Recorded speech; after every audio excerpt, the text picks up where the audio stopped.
AC Technician AJK. तमाम देखने और सुनने वालों को मेरी तरफ से अस्सलाम वालेकुम जी। आज हायर कंपनी का ओवन का रिव्यू करा रहा हूँ मैं आपको, और ये भी बताऊँगा किस तरह इसको इस्तेमाल करते हैं। AC Technician AJK. ये इसका टेम्परेचर का बटन है, ये ऊपर निशान भी दिया गया है, ये ऊपर से हीट करता है, ये इलेक्ट्रिसिटी का है। ये इसका टाइमर है, और इसको टेम्पर लगा लें तो उस टाइम के बाद ये ऑटोमेटिक बंद हो जाएगा। और ये गैस का स्विच है, ये भी ऑटोमेटिक है, इसमें गैस ऑन करेंगे माचिस लगाने की ज़रूरत नहीं पड़ती। अब खोल कर चेक कराते,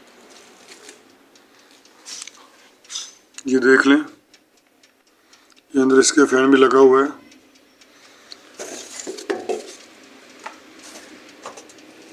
ये पिज़्ज़ा की ट्रे वगैरह निकालने के लिए, ये ऊपर इलेक्ट्रिसिटी का रॉड है ओवन का,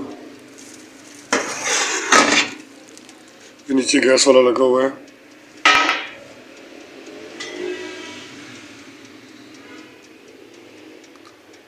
ये इसका मॉडल नंबर लिखा हुआ है। नीचे इसको माचिस में लगाने की ज़रूरत नहीं है, माचिस के साथ आग लगाने की। ये फुली ऑटोमेटिक है।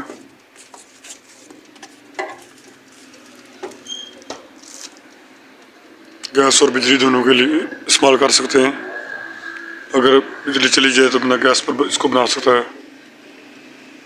ओके, अल्लाह हाफिज़।